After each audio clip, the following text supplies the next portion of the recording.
20절.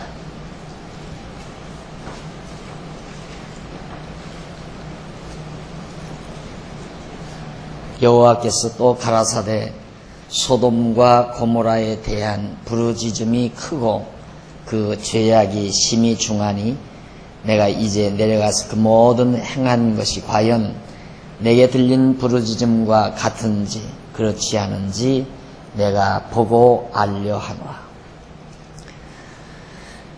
죄악이 심히 중하다 하는 말씀.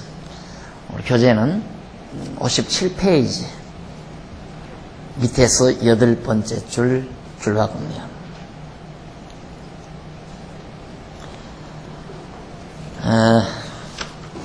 지금 우리가 상고하는 내용의 주제가 율법과 관계없는 죄, 그러니까 율법 이전에 죄가 있었다. 그러니까 율법 이전에 죄가 있었기 때문에 율법과 죄는 무관하다 하는 얘기입니다. 그거에 대한 내용을 지금 상고했는데, 57페이지 밑에서 8째 줄바꾼데 보면 소돔성이 불로 멸망을 당할 때에도 여호와께서 또 가라사대 소돔과 고모라에 대한 부르짖음이 크고 그 죄악이 심히 중하니, 죄악이 심히 중하다.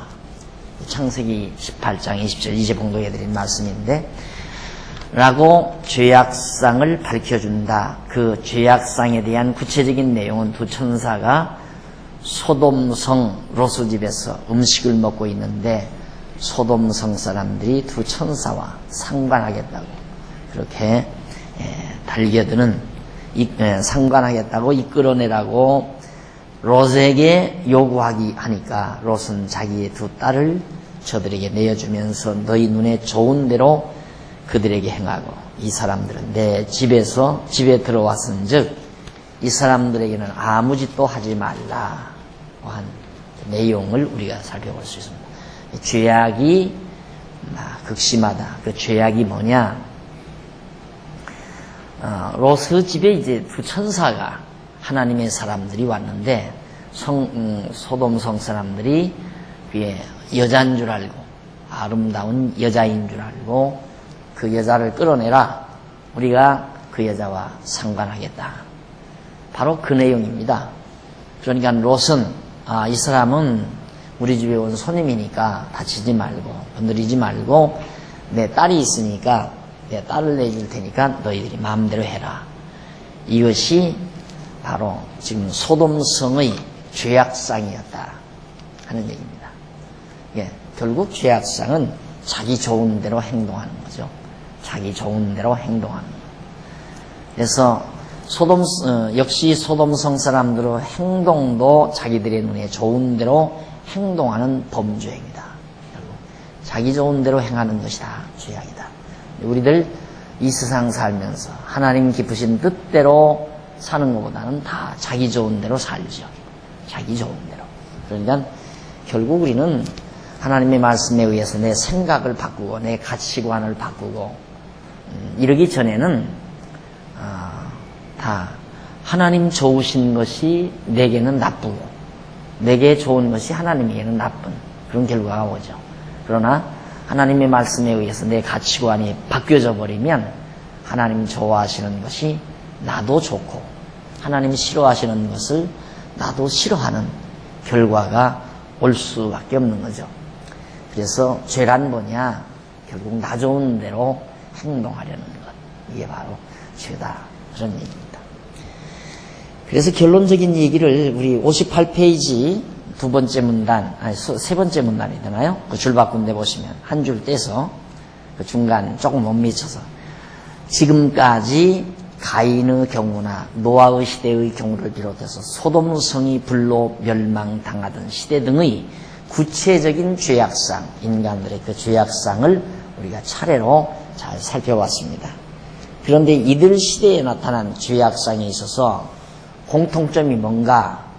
노아 시대나 가인의 경우나 그다음 소돔성 이런 경우에 있어서 공통점이 있는데 그게 뭐냐면 하나님께서 싫어하시는 것을 행했다는 점이다. 하나님께서. 그 당시에는 왜 가인, 노아, 소돔, 왜 이 시대의 죄악상을 설명을 하는가? 이 책에서 하는 이유는 바로 모세 이전 시대거든요. 소돔 성 사건도 이 아브라함 시대니까 모세 훨씬 이전이죠. 노아도 물론이고 가인은 더더욱 그렇고요. 다 모세 이전. 모세 이전이라는 말은 하나님께서 율법을 명하시기 이전 시대라 이 말이죠. 율법이 없는 때에도 죄악이 있잖아요. 그럼 이때의 죄는 왜 죄냐? 그러니까 전통적인 신학자들이 율법을 범한 것이 죄라고 그렇게 말을 하니까 나는 반문을 하는 거예요. 다시 말해서 율법을 범하는 것이 죄라고 한다면 이때는 율법도 없는데 무슨 죄냐? 율법이 있어야 죄가 되는 거지.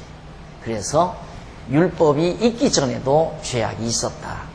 그 증거를 지금 대드리는 거거든요. 그러니까 가인이나 노아나 소돔 시대 이때의 죄악상이라고 하는 것은 하나님이 싫어하시는 것을 행하는 것. 그것이 근본적인 죄다. 하나님이 싫어하시는 것.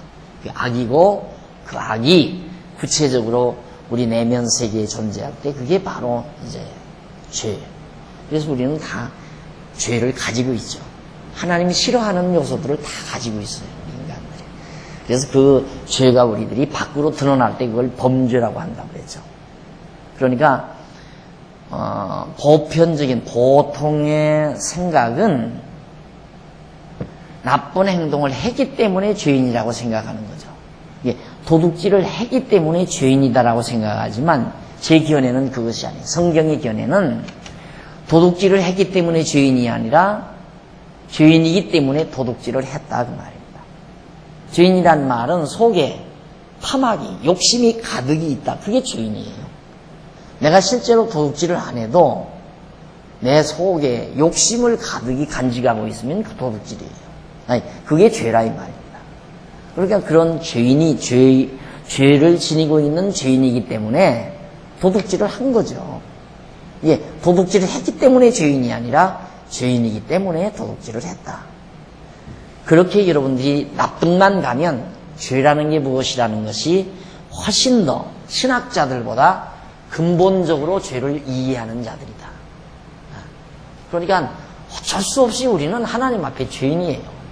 도둑질을 안 해도 죄인이고 사기를 안 쳐도 죄인이고 사람을 죽이지 않아도 죄인이에요. 죄인이기 때문에 사람도 죽이고 도둑질도 하고 거짓말도 하고 사기도 치고 다 그러는 거죠. 그래서 죄라고 하는 개념을 이렇게 신학자들이 말하는 율법을 범한 것이 죄다 이렇게 이해하는 것은 신학을 근본적으로 풀어갈 수 없는 그런 논리에 불과하다. 잘못된 죄에 대한 견해죠. 우리가 지금 알고 있는. 그래서 예수님이 내 속에 형제를 보고 라가라 하는 자마다 형제에게 라가라 욕지거리예요. 라가라 하는 자마다 이미 살인했나니라. 형제가 형제를 미워하는 거 벌써 살인이라 이거예요. 내 마음속에 형제를 미워하는 마음이 가득히 있어요. 그 살인자나 같다 이 말이에요. 실제로 그 사람을 죽이지 않아도 마음속에 남을 미워하는 마음 자체가 그게 살인행위의 동기다 이거죠. 그게 예수님께서 말씀하신 산상수훈에서 말씀하신 내용이거든요. 그거와 똑같은 우리 견해예요. 우리는 그걸 얘기하는 거예요. 그러니까 율법이 없을 때에도 인간들 속에 죄악이 관영해 있었다. 꽉 차 있었다. 죄와 악이. 그러니까 악은 하나님이 싫어하는 것. 악은 하나님이 싫어하심. 죄악은 하나님이 싫어하시는 것. 이게 이제 죄악이죠. 우리 마음속에 하나님이 싫어하시는 것이 다 있었다. 탐악, 욕심, 또 온갖 거짓, 마음속에 온갖 야망 이런 것들이 전부 다 죄일 수밖에. 시기, 질투, 미움, 증오 이런 거 다. 이게 이제 죄악이죠. 죄악. 그런 죄악을 지니고 있는 죄인이기 때문에 남을 죽이기도 하고 남의 물건을 도둑질하기도 하고 남을 속여먹기도 하고 그런 범죄 행위가 나타나는 것이다. 그러니까 율법이 뭐냐 그러면 이때 다 죄악이 있었는데 죄악이라는 게 다 율법이 있기 전에 있었어요. 그럼 율법을 왜 줬느냐? 이 죄악이 죄악으로 드러나기 위해서. 율법이 이 죄악을 죄로 다 들추어내요. 그러니까 구정물통을 보면 깨끗해요. 맑아요. 아주 깨끗하고 맑아요. 구정물통이라도 가만 놔두면. 그런데 그걸 나뭇가지로 한 번 저어놓으면 온갖 더럽고 추한 것들이 막 올라오잖아요. 그것과 똑같은 거예요. 그러니까 율법이 없을 때에는 죄가 없네요. 죄가 없는 것 같죠. 근데 율법을 갖다 딱 들이대니까 다 드러나는 거예요. 다. 내가 죄인인 줄을 몰라요. 죄를 가득히 간직하고 있는데도 내가 죄인인 줄을 모르니까 율법을 들이대면 내가 죄인이구나. 그걸 깨닫게 하는 거라고. 그래서 사도 바울이 율법이란 뭐냐? 죄를 깨닫게 하는 거고 죄가 죄 되도록 하는 것이다. 이거 죄악이면은 틀림이 없는데 그게 죄 되게 하는 것이 율법이다. 그렇게 설명하는 겁니다. 그러니까 율법을 범하는 것이 죄다라고 말하는 게 얼마나 잘못된 죄관인가 그걸 알 수가 있죠. 자, 지금 그걸 확증하기 위해서 지금 제가 말씀드립니다. 그래서 인간 자신들의 종대로 행동했다는 뜻이다. 이게 이제 공통점이죠. 가인, 노아, 소돔 이때도 가인 때도 자기 좋은 대로 동생 죽여버렸고 노아 때에도 자기 좋은 대로 모든 인간들이 다 행동했고 소돔 때에도 인간들이 자기 좋은 대로 행동하는 거예요. 그게 다 죄악이었다. 그래서 이 같은 죄는 모두가 선악을 알게 하는 나무의 실과를 따먹고 인간들이 하나님 중심이 아닌 자기 중심으로 좋은 것, 선과 악, 싫은 것을 알게 된 결과이다. 이것이 곧 율법이 있기 이전에 있었던 것이다. 인간들은 선악을 알게 하는 과일을 따먹은 때부터 좋고 싫은 것, 자기 중심으로 좋아하고 싫어하는 것을 이제 결정하기 시작한 거다. 그래서 이제 선과 악을 안다는 말은 좋은 것과 싫은 것을 알게 됐다. 그런 얘기죠. 거듭 말씀드리지만 우리가 이해를 한다면 결국 천국이란 어린아이와 같다고 그러잖아요. 천국은 뭐냐? 어린아이와 같은 곳. 이게 제일 아름다운 곳이 어린아이죠. 어린아이와 같은 곳. 어린아이는 욕심도 탐악도 미움도 증오도 없이 그냥 배만 부르면 방실방실 웃고 자라나잖아요. 그게 천국이다. 그러니까 오늘 우리는 건방지게 자기가 주체가 돼서 좋다 나쁘다 판별하지 말고 그냥 하나님의 자녀로 천진난만하게 어린아이처럼 그렇게 살아가게끔 하려는 것이 하나님의 섭리죠. 그래서 자기 주관이 강한 사람일수록 결국 하나님을 대적하는 자가 되지는 겁니다. 자, 그러면 두 번째로 58페이지 밑에 하부 두 번째로 그럼 율법과 관계 있는 죄. 지금까지는 이때의 죄를 말한 거예요. 그 다음부터는 율법이 있은 이후에 율법과 관계 있는. 여기는 율법 이전의 죄. 율법 이전의 죄가. 율법 이전 아니에요. 여기는 율법이 있게 되니까 율법과 관계 있다. 있는 죄에 대해서 그럼 율법과 관계 있는 죄는 어떤 죄인가? 그래야 죄라고 하는 걸 종합적으로 이해하기 때문에 그렇습니다. 그러니까 지금 학자들은 여기에 얘기만 하는 거예요. 이쪽 얘기는 못하고 이쪽 얘기만 하고 있기 때문에 우리는 이제 이쪽에 대한 이야기도 이해하고 이걸 이야기하기 때문에 죄라고 하는 문제를 종합적으로 우리는 이해하게 된다. 이 진리를 우리가 터득해야 죄로부터 자유함이 있어요. 죄를 모르고는 죄로부터 자유함이 없는 거예요. 예를 들면 저 녀석이 나한테 꼼짝 못하게 생겼구나 알면 그 녀석에게서 내가 얼마든지 자유로울 수 있어요. 그런데 야, 저놈이 주먹이 셀까? 야, 저놈은 권총을 가졌을 거야. 저놈 늘 칼 들고 다닐지도 몰라. 그래서 그놈에게 겁을 집어먹게 되면 언제나 그 친구에게 매이는 거예요. 너 엄마 돈 좀 갖고 와, 엄마한테 얘기해서. 그럼 엄마한테 거짓말하고 돈 타다가 용돈 대주고 심부름 시키면 열심히 해야 되고 그놈 앞에서는 기를 쓰지 못하고 산다 이 말이에요. 왜? 모르니까. 그놈에 대해서 모르니까. 근데 그 녀석에 대해서 확실히 알게 되면 별거 아니로구나 저거 내 주먹으로 한 번만 치면 그냥 간대없게 생겼구나. 확신이 들었으면 그 다음부터 그 녀석에게서 자유함을 얻게 되는 거예요. 마찬가지로 우리도 이 죄를 모르니까 이 죄란 이게 도대체 뭐냐 이걸 모르니까 죄에 벌벌 떨고 있는 거예요. 그게 매여있다며 죄에 매여있어. 그러니까 늘 두려움이 있고 늘 근심 걱정이 쌓이고 공포감이 있고 저주감에 시달리고 죄의식에 시달리고 이게 이제 우리들의 모습이란 말입니다. 이 종교라고 하는 것, 특히 기독교는 사죄의 종교라고 그러잖아요. 죄를 사해주는 종교라고를 얘기를 하는데 죄의식에 가장 떨고 있는 자가 누구냐면 기독교인들이에요. 아이러니 아니에요? 기독교라고 하는 것은 사죄의 종교라고 그러는데 일반적으로 죄의식에 떠는 자가 누구냐고 한다면 전부 기독교인들이 죄의식에 떨고 있어요. 이게 아이러니라 이 말이에요. 이유는 죄가 뭔지를 모르니까 그러는 거예요. 죄라고 하는 것에 대해서 분명히 깨닫게 되면 떨 필요가 없는 거거든요. 두려울 필요도 없는 거고. 그래서 우리가 지금 죄란 무엇인가, 죄에 대해서 지금 정리하는데 율법과 관계 있는 죄.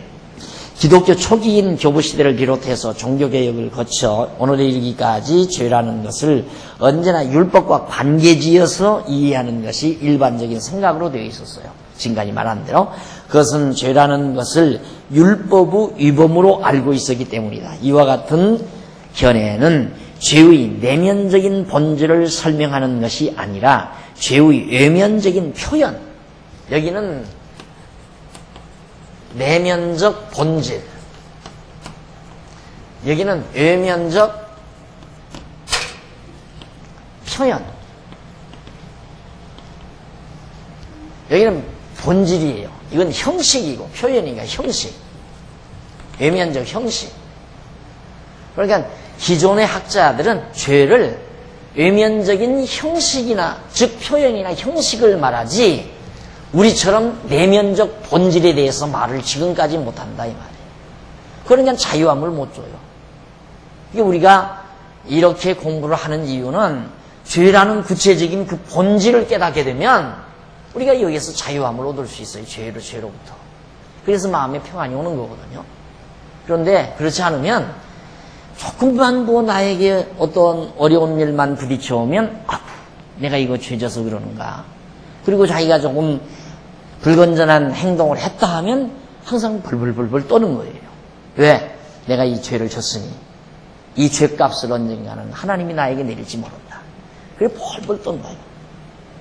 이 주일날 하루라도 안 가면 불안하고 교회를 안 가게 되면 11주 한 달이라도 안 마치면 한 번이라도 빼먹게 되면 그게 끝까지 마음에 가책이 온다. 그걸 조장을 해요. 자꾸. 기독교는 그걸 자꾸 조장하잖아요. 그래야 기가 꺾이니까. 예, 솔직히 말하면 저는 성도님 여러분들의 기를 살려놓고 목회를 하고 일반 목회는 기를 꺾어놓고 하는 거예요. 부흥회가 뭐예요? 기 꺾는 작업이거든요. 성도들의 기를 죽이는 작업이에요. 왜? 기를 왜 죽이는가? 기 죽여야 말 잘 들으니까. 그러니까 학교 이제 개학을 따가게 되면 새로 반이 편성되잖아요. 그러면 벌써 서로 기지기지하게 차요. 눈 똑바로 뜨고 막 주먹 발팡 쥐고 막 골목 책상 사이사이 이런 막 어깨 펴고 막 이러고 돌아다녀요. 왜? 다 기죽이려고. 학교에서 일어나는 거예요. 그래서 이제 왕따시키게 되고 제가 헤게모니자고 그런 거랑 꼭 가도 왜? 그래야 말 잘 들으니까. 막 연필 갖고 와, 노트 한 권 갖고 와, 심부름 시키면 심부름도 잘하고, 얼마 빵 깎아지고 와, 그러면 잘 가지고 기죽여놔야 똑같아요. 교회라고 하는 것도 성도들의 길을 팍 꺾어놓고 시작을 해야 순종도 잘하고. 기 죽이는 데야 이 죄가 최고죠. 죄와 벌. 유명한 작품이죠. 죄와 벌. 이것이 기독교인 줄 알아요, 사람들이. 근데 기독교는 죄로부터 해방을 주는 거거든요. 많은 영혼들이 죄에 얽매여서 떨고 두려워하니까 거기서부터 벗어나게 하는 것. 그래서 자유함을 주고 기쁨을 주고 평강을 주는 것이 기독교 진리 복음이라 이 말입니다. 근데 그 역으로 가는 거예요. 역으로.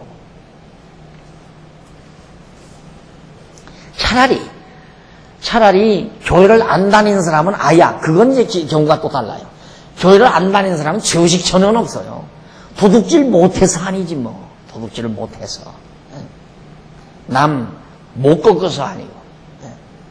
그래도 뭐 남애가 도둑질하고 사기치고 뇌물 받고도 뭐 뻔뻔스럽잖아요. 아주 뭐 뻔뻔스럽죠. 여러분들 요즘 뭐 사극 보겠지만 사극 보면 그 정치하는 그 뭐 날이 그 대신들 얼굴 얼마나 두껍고 뻔뻔합니까? 뇌물 잔뜩 먹고 뇌 껍쟁이 먹은 뇌물을 먹은 놈들이 뇌물 조금 먹은 사람 갖다가 막 주리를 틀고 난리를 치잖아요. 그래도 양심의 가치가 하나도 없어요. 그 사람들 죄에 해방돼서 그러나요? 그건 완전히 양심이 화인 맞았을 리 그런 사람들. 오늘 우리는 죄를 알거든요. 알고 이런 모든 죄를 하나님께서 이런 죄에서 우리를 해방시켰다고 하는 이 확실한 진리가 우리를 죄에서 해방시켜주는 거죠. 그러니까 그렇게 양심에 화인 맞아가지고 뻔뻔스러운 사람들하고는 질이 다르죠. 그래서 우리는 감동이 늘 와요. 감동이. 항상 죄하면 감동과 함께 오는 거죠.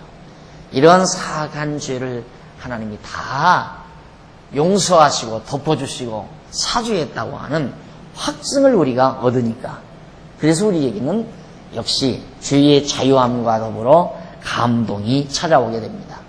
그러나 화인 맞은 사람들은 뻔뻔스러워요. 전혀 죄의식 없어요. 전혀 죄의식. 자, 그 다음 넘어가서 그것은 죄라는 것을 율법의 위법, 율법을 범한 것으로 알고 있기 때문이다. 이와 같은 견해는 죄의 내면적인 본질을 설명하는 것이 아니라 죄의 외면적인 표현, 양식, 형식을 말하는 것이다. 그러니까 이건 사회적 규범, 국가적 규범을 범했을 때 사법권이 그를 잡아다가 형무소에 집어넣거나 재판을 하게 하잖아요. 그래서 정죄를 하죠. 벌금을 먹이고. 그런 차원의 죄관을 말하는 거예요. 그러니까 이건 종교적인 죄를 다루는 게 아니거든요. 이건 사회적인, 국가적인, 사회적인 죄관을 말하는 거죠. 이게 철학자들은 사회적인 죄관밖에는 말 안 하는 거죠. 이게 철학자들은 사회적인 죄관도 얘기하다가 그것마저도 이제는 부정하잖아요. 그래서 요즘에는 사형법 폐지해라. 국가가 사형을 시키는 건 살인행위다 이 말이에요. 거꾸로. 그걸 왜 그렇게 얘기가 되는가? 바로 이런 부분에서 지금 헷갈리니까 그러는 거예요. 이런 부분에서. 사회적인 규범을 어겼을 때 죄다 했을 때 반문하는 거예요. 왜 그러면 사회적인 그런 잘못된 규범을 만들어 놨느냐? 그 규범을 만들었기 때문에 그가 죄인이 됐지. 그 규범만 없으면 죄인이 안 됐을 거 아니냐 이 말이죠. 예를 들면 어느 사람이 청소년을 몰래 잡아다가 팔아먹었어요. 인신매매범이라 이 말이죠. 근데 인신매매범에 대한 처벌 규정이 없어. 법이 없으면 그 사람 절대 고발 못해요. 잡아다가 팔아먹어도 상관이 없어요. 그러니까 법을 뜯어 고쳐서 죄인은 안 만들 것이냐, 법을 만들어서 죄인을 만들 것이냐, 누가 정할 거예요, 그걸? 누가? 어느 쪽을 여러분 택하겠어요? 만약에 우리 이건 말고 이거 아니라면 하나님이 안 계시다면 이건 필요 없는 거 아니에요, 이거? 하나님이 안 계시다면 하나님이 기쁘신 대로 하나님이 싫은 것을 내가 좋아서 행하는 게 이게 죄인데 하나님이 안 계시다면 이건 필요 없는 거예요. 그러면 율법과 관계 있는 죄, 사회적인 규범과 관계 있는 죄, 그 죄밖에는 없는데 법을 자꾸만 간소화시켜서 형무소에 사람이 덜 들어가도록 할 것인가, 법을 자꾸만 만들어서 죄인을 더 많이 되게 해서 형무소에 들어가게 할 것인가, 그걸 누가 결정하겠느냐 이 말이죠. 그건 힘 있는 통치자가 결정하는 거예요. 통치자가 얄미우면 법 만들어서 올갱이 씹어서 갖다 형수에 집어넣는 거고, 일반 대중들은 거기에 걸려들으니까 법 뜯어고치고 법을 간소화하고 자꾸 개방해라. 개방하라는 말은 법으로 꽉 묶어놓은 것을 풀어놓으라는 말이에요. 그게 개방이에요. 그러니까 법을 자꾸만 만들어가면 벌써 사회가 그건 건전사회가 아니에요. 법을 자꾸 만든다는 것은. 그럼 법을 만들려면 어떤 법을 만들어야 좋은 법. 백성들을 편안하게 해줄 수 있는 법을 자꾸 만들면 그건 좋은 국회죠. 그런데 백성을 자꾸 억압하는 법을 자꾸 만들어가는 국회는 그건 아주 사악한 국회란 말입니다. 이게 법 제정, 요즘 자꾸 법 제정 하라고 하는 것은 무슨 법? 복지법. 복지정책을 시행하는 데 필요한 법을 그런 법은 자꾸 만들어야죠. 그러나 뭐 사업을 하는데 이걸 더 규제하자, 저걸 더 규제하자, 문수환할 이걸 더 가져오도록 하자, 이렇게 법을 만드는 것은 사업가들을 목을 조르는 행위라 이 말이죠. 그러니까 법이 없으면 죄가 안 되지 않느냐. 이게 이제 사회학자들의 권해고, 또 죄를 다루는, 죄라고 하는 문제 때문에 권해하는. 그래서 사형법을 폐지해라. 그 말이죠. 사형법을 우리가 폐지하면 사람 안 죽이는데 인간의 생명처럼 소중한 게 어디 있느냐. 그러니까 아무리 그가 도둑질을 하고 별짓을 했다 하더라도 사람을 죽이는 일만은 하지 말아야 된다. 요즘 사형법 폐지하라는 이론들을 많이 펼쳐나가잖아요. 그러니까 또 그런 거 보면 얼른 이런 배경을 우리가 딱 알고 나면 이 사람들이 폐지하라, 어떻게 보면 그 말이 옳은 것 같죠. 유지하라, 그 말이 또 옳은 것 같고.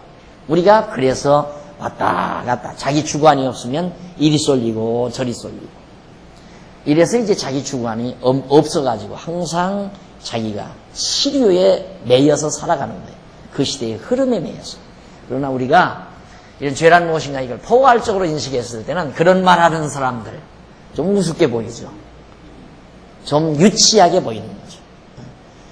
죽이지 말라고 주장하는 사람도 우습고, 죽이라고 또 주장하는 사람도 우습고, 결국 그걸로 해결되는 게 아닌데, 죽이고 안 죽이고 그걸로 해결되는 게 아니에요.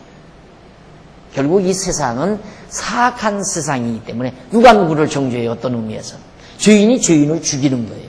그러니까 확실하게 분명하게 말하면 강자가 약자 죽이는 거예요. 강자가 약자를. 이 세상이란 바로 그거거든요. 그런데 누가 누구를 의롭다고 하고 누가 누구를 정의롭다고 말할 사람이 누가 있어요? 전쟁처럼 무서운 살인행위가 어디 있어요? 지금도 막 죽이잖아요. 그래서 이 죄 문제가 바로 내면적인 본질, 그다음 외적인 외면적인 형식, 표현.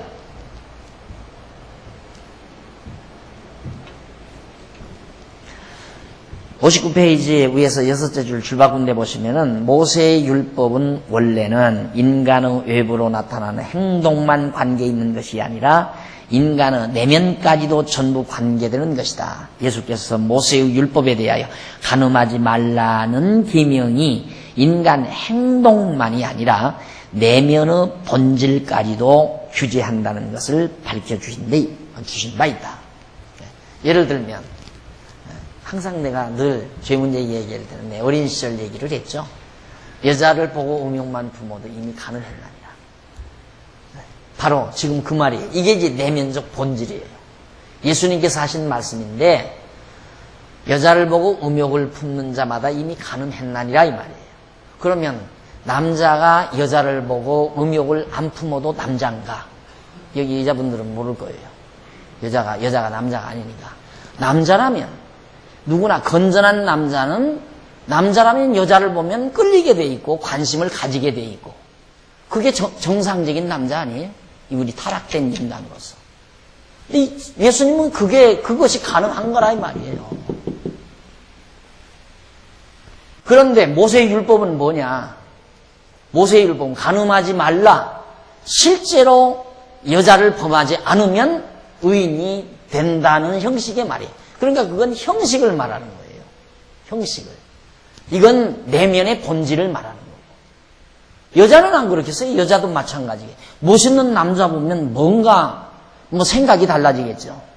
숨이 가빠진다거나 안 그러면 뭐 어디 뭐 팔이 달달 떨린다거나 무슨 현상이 있을 거 아니겠어요, 아버지가 여자도.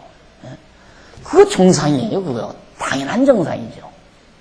그런데 그게 바로 그런 심리적 작용이 남자가 여자를 보나 성경에는 그래서 난 참 여자는 좋겠다. 어렸을 때 성경을 보면서 그랬어요. 아무리 성경을 봐도 여자가 남자를 보고 음욕을 품으면 간음했나니라 이 말은 죽어도 없어. 한 군데도. 그런데 남자가 여자를 보고 음욕을 품는 자마다 그래 남자가 불리하다.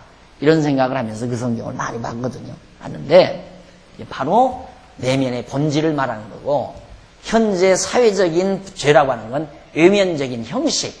실제로 몰래 간통을 하거나 뭐 누구를 겁탈을 하거나 했을 때 그걸 이제 죄로 규정한다.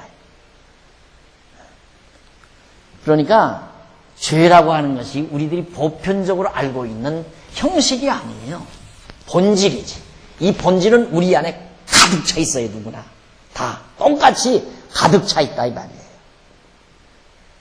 그러니 누가 하나님 앞에서 죄 없다 할 사람이 있어요. 나는 죄인 아니라 할 사람이 어디 있어요. 그래서 우리는 남의 허물을 자꾸 들추어내고 남의 허물을 비난하고 욕하는 거 그건 벌써 그만큼 죄란 무엇인지 몰라서 하는 얘기예요. 이거 여러분 이거 공부한 사람은 가서 소곤소곤 누구 비난하고 욕할 수 없을 거예요. 제대로 공부한 사람이라면. 그런데 이 공부를 안 한 사람은 그래서 두셋만 모여도 뭐 남 욕하고 험담하고 뭐 그 사람 비난하고 이게 얼마나 무식한 행위예요. 자기는 깨끗하다 이거죠. 그 보편적으로 인간의 심리 현상은 남을 비난함으로 자기를 추켜올리는 그런 어리석은 생각을 가지고 있어요. 남을 짓밟으면 내가 올라간다고 생각하는 거예요. 그렇게 되지는 게 아닌데 그게 인간의 어리석은 타락된 심리란 말입니다. 그러니까 남 자꾸 욕함으로 자기는 괜찮다는 얘기거든요. 남을 비난함으로 나는 깨끗하다는 걸 드러내려고 하는 거란 말입니다. 있을 수가 없는 거예요. 다윗이 그랬잖아요.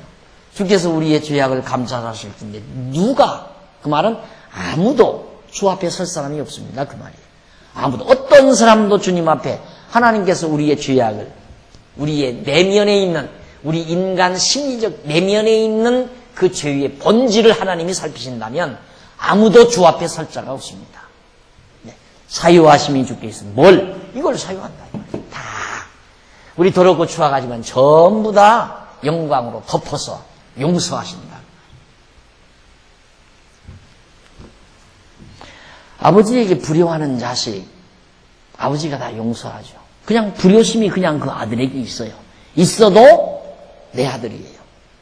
아버지의 푸근한 사랑이 불효 자식에 대한 나는 그걸 저희 아버지에게서 발견했어요. 저희 아버지에게서.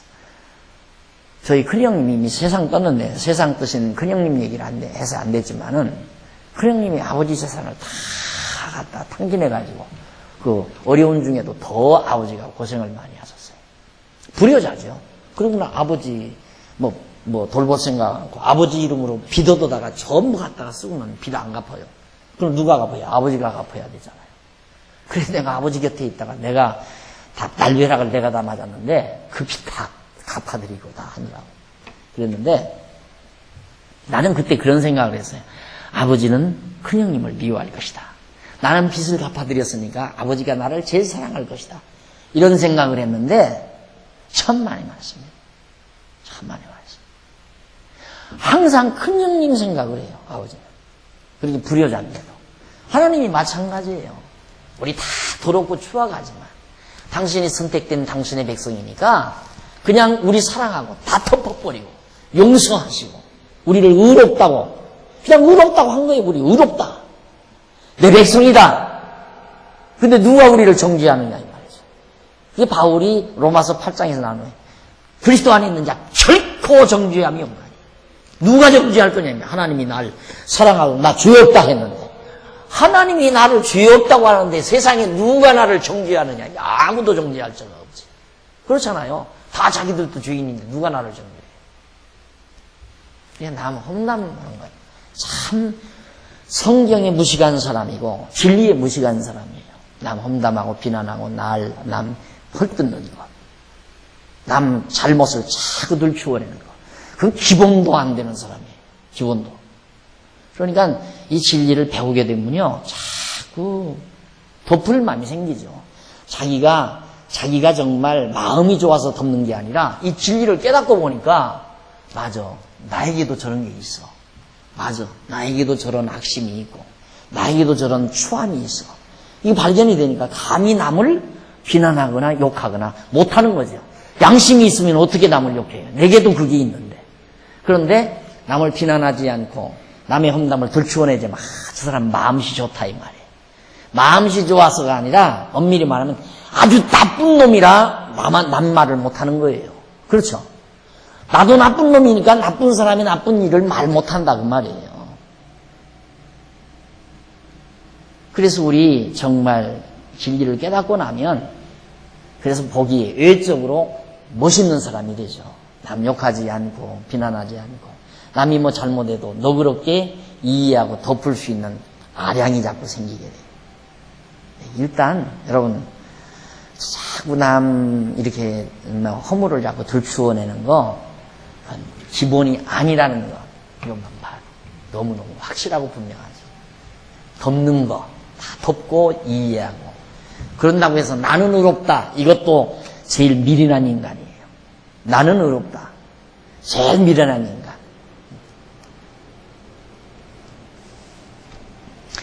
그 다음 이제 59페이지 내면적인 본질을 설명하는 것이 아니라 죄의 외면적인 표현을 설명하는 것이 지나지 않는다. 다시 말해서 인간 내면 속에 자리하고 있는 죄에 대한 설명이 아니라 인간 내면의 죄가 행동화되어 외부로 드러나는 것만을 말한다는 것이다. 이게 외부로 드러나는 형식, 표현만을 자꾸 죄로 말하는 거다. 자기 속에 있는 이건 다 감추고 속에 있으니까 이건 안 보이니까 자기 속에도 그게 다 있는데 더럽고 추악한 게 다 있는데 드러난 것만 가지고 이걸 막 난도질한다 이 말이에요. 드러난 거. 그러니까 예수님이 그거 나오잖아요. 예수님께서 바리새인들이 이제 예수님 앞에 막 현장에서 간음하다가 잡혀온 여인 하나를 현장에서 끌고 오잖아요. 이 여자를 현장에서 데려가서 간음했습니다. 모세의 율법에는 간음한 여자 돌로 때려 죽이게 돼 있어요. 이 예수님을 시험하기 위해서 어찌하랍니까? 이 여자 간음한 현장에서 우리가 그거 왔는데 어찌하랍니까? 그러니까 예수님이 있다가 뭐라고 그랬어요? 죄가 없거들랑 돌을 들어서 쳐라 그랬어요. 그때 말하는 죄는 여기를 말한다. 너희 속에 이러한 죄가 없다면 현장에서 드러난 그 간음한 여인을 돌로 쳐 죽이라 이 말이에요. 아무도 못 쳐주겠어. 이 여인에게 너를 돌로 치는 자가 없더냐? 아무도 치는 자가 없다이다. 나도 너를 용서하노라. 보내잖아요. 이게 죄예요. 알았어요? 이게 죄. 그러니까 내가 남보다 의롭다고 생각하는 것처럼 큰 착각이 없어요. 인간은 똑같아요. 너나 할 것 없이 똑같아. 그 마음이 있는 거에 내 마음에도 있고 내 마음에 있는 게 그 마음에도 있는 거예요. 상대의 마음에도 있는 거예요. 그러니까 자기 말 하면 상대 말이 상대에게 정확하게 공감대를 불러일으키는 거예요. 사람은. 자기 말을 하면. 화장을 하면 상대가 공감을 안 해요. 그래서 이 화술법의 가장 중요한 설득력이 어디서 나오느냐? 진실하라. 이 말이에요. 설득력. 이제 강술자가 청중을 설득해야 되잖아요. 이 가장 큰 설득력이 어디에 있느냐? 솔직성. 진실성. 이것이 가장 설득력이 강하다. 이 말이에요. 왜 그런가? 그냥 사실 진실대로 얘기하면 공감이 가니까 설득이 되는 거죠. 맞다. 네. 그런데 과장을 해서 얘기하면 그럴 수 있을까? 그럴까? 이게 안 받아들여지고 설득이 안 되는 거죠. 줄바꾼데 모세의 율법은 원래는 인간의 외부로 나타난 행동만 관계 있는 것이 아니라 인간은 내면까지도 전부 관계되는 것이다. 예수님께서 이제 그거 설명했죠. 간음하지 말라 했다는 말을 너희가 들었으나 나는 너희에게 말하노니 여자를 보고 음욕을 품은 자마다 이미 간음했나니라. 이 둘을 다 포함하는 말이다. 예수께서 모세의 율법에 대하여 거기 계명, 간음하지 말라는 계명이 인간 행동만이 아니라 내면의 본질까지도 규제한다는 것을 밝혀주신 바 있다. 마태복음 5장 21절 32절.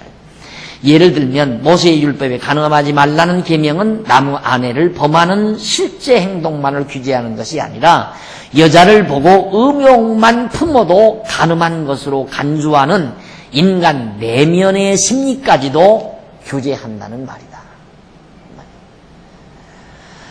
그런데 일반적으로는 예수님 당시 바리새인들처럼 율법을 외부로 나타나는 행동규범으로만 알고 있는 경우가 허다하다. 이러한 생각은 분명히 잘못된 통념에 지나지 않는다.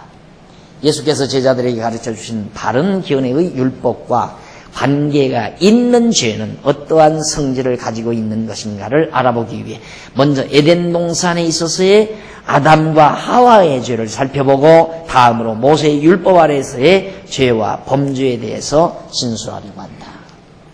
두 가지 정리를 해봅니다. 첫째, 한 조가로 첫째, 금과 법 안에서의 죄이다. 금과 법. 율법과 관계 있는 죄, 법과 관계 있는 죄니까 에덴 동산, 에덴에서 선악과 금과 법, 금과 법이 있잖아요. 선악을 알게 하는 과일을 따먹지 말라는 법. 에덴 동산의 법은 딱 그거 하나예요. 모세의 법은 십계명, 10가지 십계명에 준해서 이제 세법들이 많이 나와 있지만 에덴 동산에서는 법이라는 건 딱 하나밖에 없었어요. 선악을 알게 하는 과일만은 따먹지 말라. 그 법 하나. 그러니까 이 법과 관계 있는 죄가 어떤 성질을 가지고 있는가 그 말이죠. 금과 법이란 하나님께서 에덴 동산 중앙에 있는 선악을 알게 하는 나무의 실과를 먹지 말라고 아담에게 명하신 법을 말하는 것이다. 이 법의 구체적인 조문은 동산 각종 나무의 실과는 네가 임으로 마음대로 먹되 선악을 알게 하는 나무의 실과는 먹지 말라. 내가 먹는 날에는 정령 죽으리라. 먹지 말라는 규범과 그걸 어겼을 때의 형벌 다 말해. 죽음이에요. 2장 16절 17절에 이 법조문의 내용은 먹지 말라는 규칙과 금칙과 먹지 말라는 금칙과 죽으리라는 벌칙, 금칙과 벌칙으로 이루어지죠. 금칙은 먹지 말라, 벌칙은 죽으리라. 만약에 그걸 어겼을 때 금칙을 어기게 되면 형벌이 뭐냐, 벌칙이 뭐냐, 죽으리라 이 말이에요. 그래서 이 같은 에덴 동산의 금과 법을 아담과 하와가 범해서 죄인이 되었으므로 이 죄는 금과 법 아래서의 죄로서 율법과 관계가 있는, 법과 관계가 있는 죄라고 할 수 있다. 이게 이제 율법과 관계 있는 죄예요. 에덴 동산의 금과 법은 그 근본 원리가 모세의 율법과 하등의 차이가 없을 뿐만 아니라 동일한 원리를 가지고 있다. 이 에덴 동산의 이 금과 법도 모세의 율법과 본질적으로 같다 이 말이에요. 같은 법이다. 에덴 동산의 금과 법과 모세의 율법에 있어서 그 구체적인 법조문은 서로가 전혀 다르다. 그러나 그 법조문의 근본 원리가 금과 법이나 율법 모두가 하나님의 좋아하심과 싫어하심의 절대 이성 기능이라는 점에서 동일한 것이다. 절대 이성적 기능이다. 좋아하심, 싫어하심. 이성 기능이 좋다, 나쁘다, 이게 이성적 기능이에요. 옳다, 그러다, 이것도 이성적 기능이에요. 그러니까, 십계명도 우상 만드는 거 싫다, 이 말이에요. 싫은 거. 안식일 범하는 거 싫은 거. 그래서 안식일 지키라. 이 안식일 지키는 걸 하나님이 좋아하고, 범하면 싫어하고, 이게 좋은 거, 싫은 것을 표현하는 의미에서 금과법이나 십계명이나 하등 다름이 없다. 본질적으로 그 얘기예요.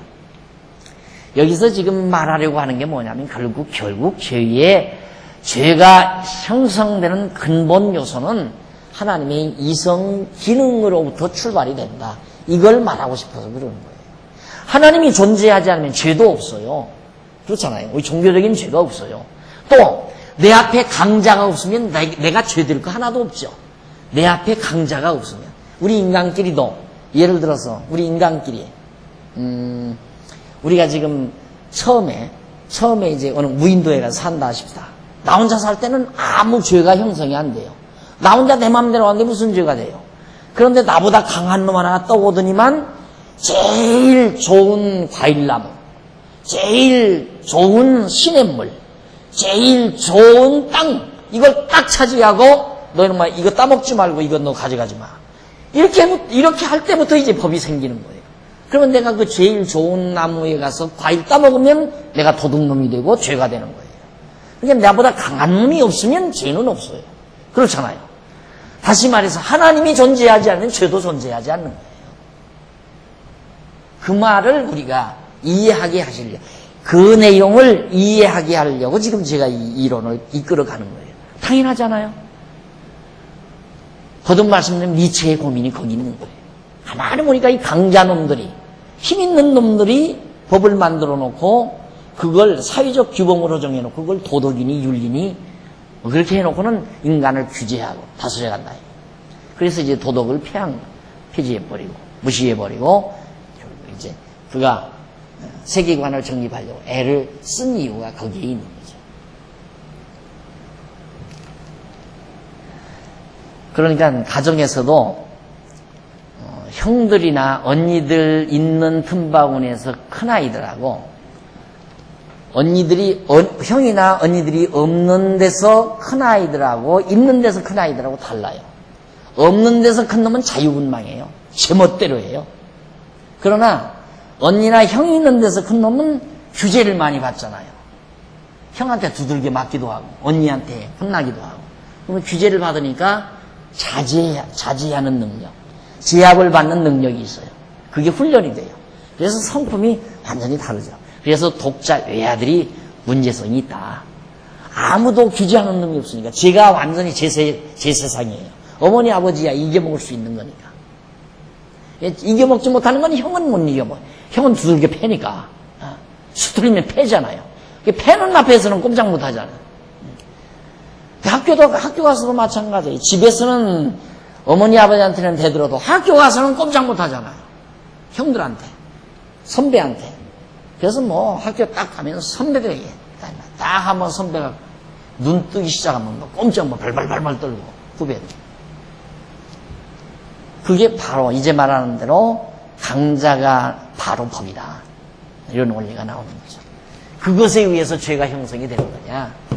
그게 아니고 하나님이 존재해서 하나님이 싫어하는 걸 인간이 행동하면 그것이 범죄가 된다.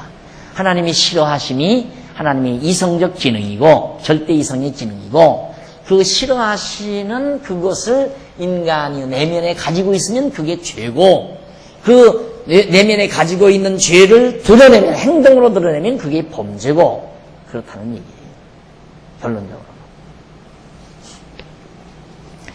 그래서 60페이지 중간 조금 내려와 보면 금과법에 있어서 하나님께서 아담에게 동산 각종 나무의 실과는 임으로 먹으라는 것은 하나님의 좋아하심에 의한 명령이며 선악을 알게 하는 나무의 실과는 먹지 말라는 것은 하나님의 싫어하심에 의한 금령인 것이다.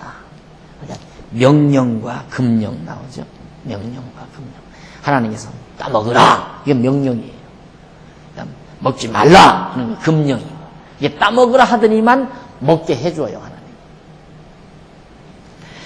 다음 줄바구니 모세의 율법에 있어서도 하나님께서 이스라엘 백성들에게 하라고 명령하시는 율법의 조항들은 하나님의 좋아하심에 의한 명령이며 하지 말라고 하신 율법의 조항들은 모두가 하나님의 싫어하심에 의한 금령이다. 그러니까 금과 법과 율법이 똑같다. 에덴 동산의 법과 에덴 동산에도 명령이 있고 금령이 있고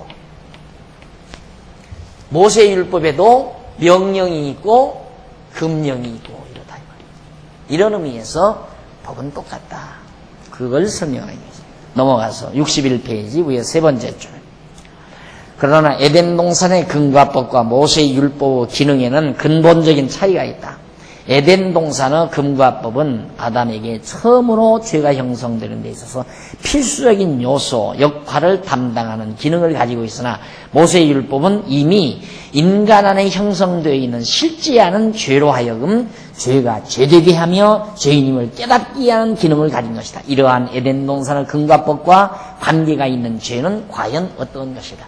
자, 여기는 명령과 금령은 여기는 처음 죄가 형성이 되게, 죄 형성, 이건 죄가 형성이 되게 하는 율법이었어요.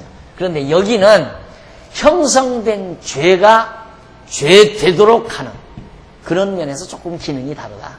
이것은 에덴 동산의 법은 금령과 금령은 처음 죄가 형성되게 한 것이고, 이 율법은 이미 형성된 죄를 확실히 깨닫고 드러나게 하는 기능을 가지고 있고, 기능이 좀 다를 뿐이다. 근본 요소는, 근본적인 본질은 같지만 그것이 쓰여지는 기능은 좀 차이가 있다. 그런 얘기예요. 그러면 도대체 이러한 에덴 동산의 금과법과 관계 있는 죄는 과연 어떤 것일까? 일반적으로 하나님께서 아담에게 명하신 금과법에 대한 불순종이 죄라고 생각하고 있다. 금과법, 이걸 불순종했기 때문에 죄다. 이제 이 얘기거든요. 네, 불순종이. 즉, 불순종 또는 율법과의 부조화라고 정의하고 있다. 그러나 이 같은 죄에 대한 기존 신학의 정의는 죄가 형성되는 형식에 대한 설명에 그칠 뿐, 형식, 표현이나 형식에 그칠 뿐, 죄의 근본 본질에 대해서는 아무런 언급이 없다. 본질적인 설명이 아니다. 한마디로 말해서 에덴 동산에서의 아담의 죄의 본질은 선과 악을 아는 것이다. 그러면 에덴 동산의 죄란 뭐냐? 금령을 범한 것이 죄다. 이건 형식을 말한 것이지 본질을 말한 게 아니다. 본질은 뭐냐? 선과 악을 아는 것이, 그것이 죄다 이 말이에요. 선악을 아는 것, 선과 악을 아는 것이 죄다. 이게 죄의 본질이에요. 왜 선악을 아는 게 왜 죄인가? 하나님이 싫어하니까 그거. 하나님이 싫어하니까 그게 죄가 된다 이 말이에요.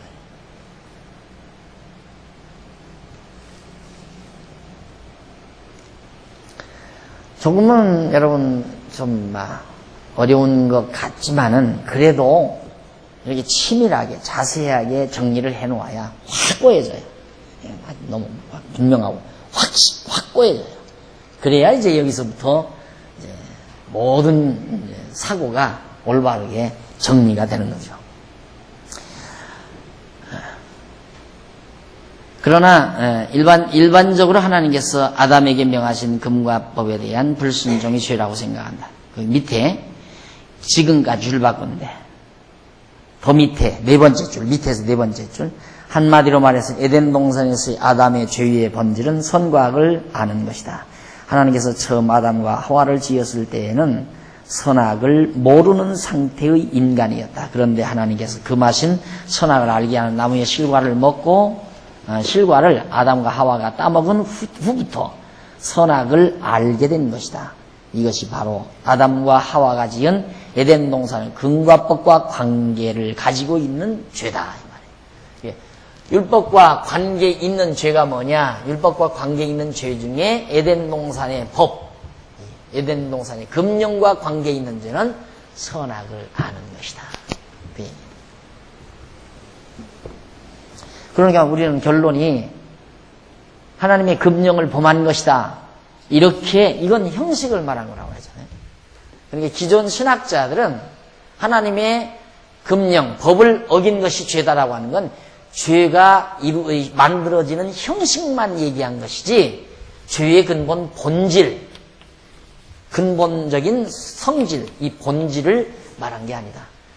죄의 근본 본질은 바로 선악을 아는 것이다. 결론이 다르죠. 해답이. 여기서 혹자는 여러 가지 의문을 가지고 문제를 찾을 수 있을 것이다. 하나님께서 처음 아담을 아무것도 모르는 바보처럼 지으셨단 말인가?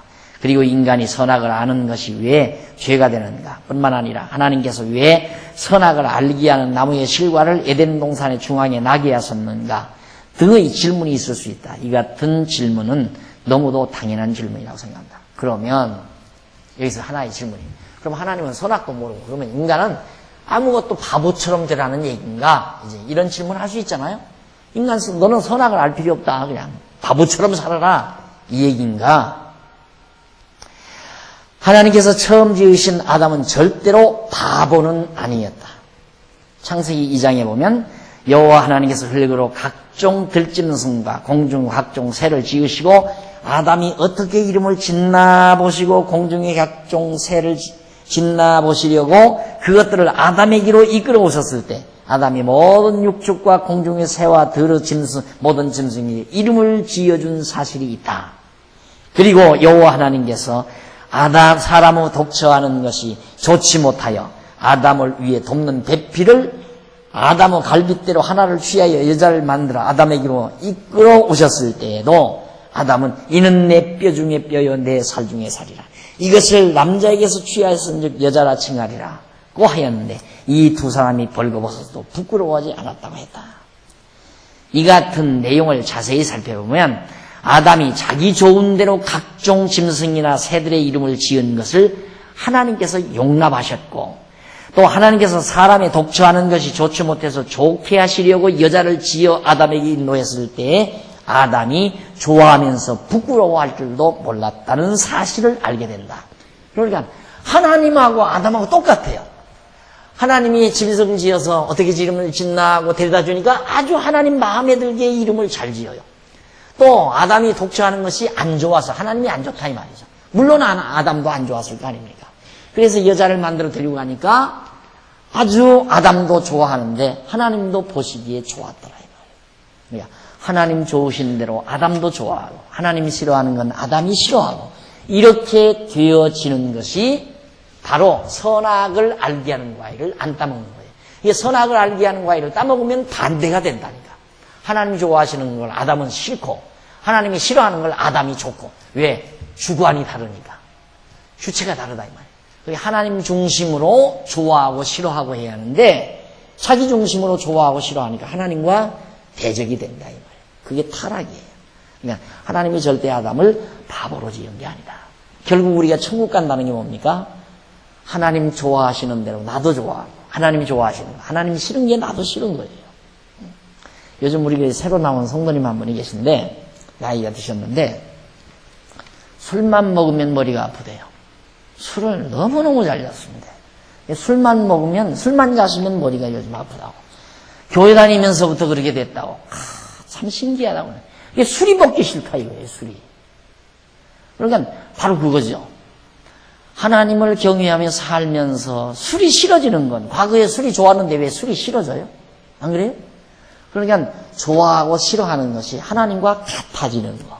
그게 우리 속사람의 생각이죠. 그렇잖아요. 우리도 그렇죠. 지금 점점 우리가 신앙이 자라나가면 남 욕하고 남 비난하는 거 재밌어서 하잖아요. 우리가 믿음이 없었을 때는. 심심한데 그냥 모여 앉으면 남 욕하고 비난하고 험담하고 그냥 상대를 미워하고 증오하는 맛으로 살잖아요. 어리석게 그렇게 사는데. 예수를 믿고 신앙으로 자라나니까 그런 말 들으면 머리가 아프잖아요. 남 미워하고 증오하고 막 험담하고 이런 얘기만 하면 그냥 머리가 지끈지끈 아프고. 아이고, 나 머리 아파요. 전화 끊읍시다. 아직 글 잘하면, 맞아. 나도 그렇게 생각해. 아주 못해.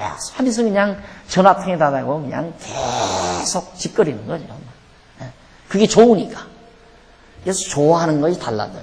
찬송가에도 나오잖아요. 찬송가에도 세상 과거에 몰랐을 때에는 세상의 그런 것들이 다 좋았는데 이제는 내가 주 앞으로 돌아와서 과거에 좋았던 것이 다 싫어진다.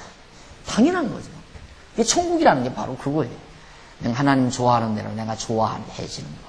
하나님 싫어하는 것이 나도 싫어지는 거. 절대 아담은 바보로 지어진 것이 아니다. 그래서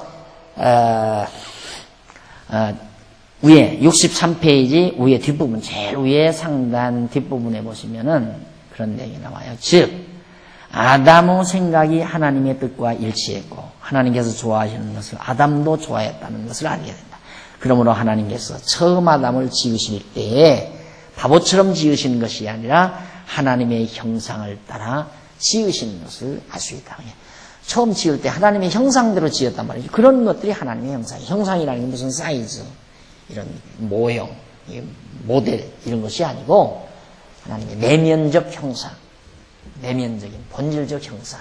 이게 바로 하나님의 형상대로 지어졌다. 줄 바꾼데 피조된 인간이 선악을 아는 것이 죄가 되는 이유는 앞에서도 언급한 바 있듯이 선과 악은 하나님의 절대 이성 기능을 가능하게 하는 근본 원리로서 피조된 인간이 알게 되면 인간 자신이 절대적인 이성적 판단을 할 수 있는 하나님과 같이 된다는 결론에 이르게 됩니다. 예. 인간이 하나님과 같이 된다고 했을 때 하나님과 인간이 같이 된다고 할 때는 올바르게 같이 된다는 말은 이렇게 같이 된다는 말이에요. 하나가 된다는 말이에요. 그런데 부정적으로 같이 된다는 말은 하나님이 이렇게 생겼듯이 인간도 이렇게 생긴다 이 말이죠. 대립이 된다 이 말이에요. 대립 이렇게 되죠. 예.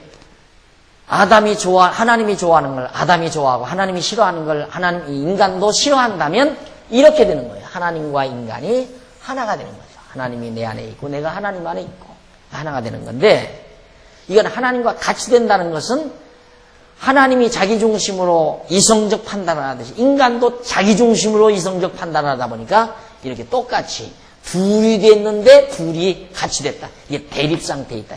이것이 바로 타락이다 이 말이죠.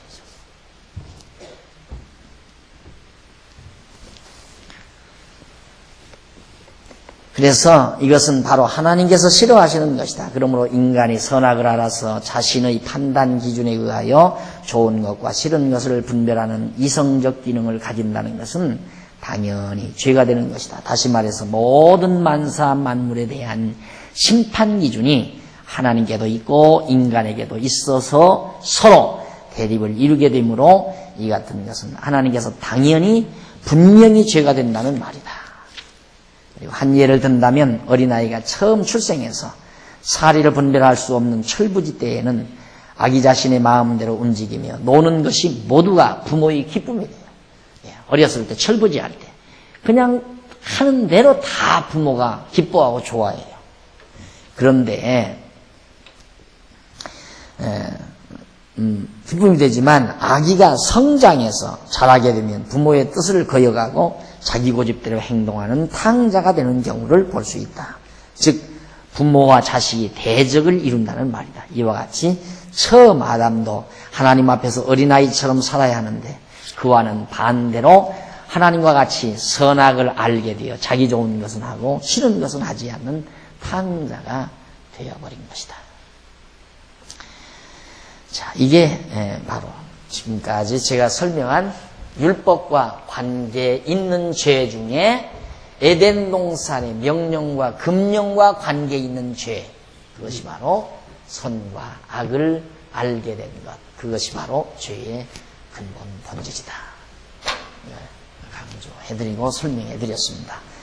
아마 이쯤만 했어도 이제 죄라는 것이 어떤 성질을 지니고 있고 본질이 뭔가를 이제 감지를 하셨을 겁니다. 그러니까 이제 정말 우리는 모두가 다 하나님 앞에서 차이 없는, 하나도 차이가 없는 똑같은 죄인이라는 사실을 인정을 해야 되고 그런 죄인을 하나님이 다 덮으셔서 우리는 의롭다고 하시고 불택자는 그냥 그 죄인대로 죄인이라 일컬어 주신 하나님의 은총의 섭리를 우리들이 생각한다면 우리가 서로를 인간을 대하는 그 자세가 달라질 거예요. 사람을 대하는 자세가 달라진다. 전에는 남의 잘못을 들추어내고 그러면 재밌잖아요. 막 무슨 비밀이 드러나니까 재밌잖아요. 이제는 누가 남의 비밀을 얘기하면 남의 잘못을 들추어내면 싫잖아요. 짜증스럽다며 그런 얘기하면. 그게 벌써 달라지는 거예요.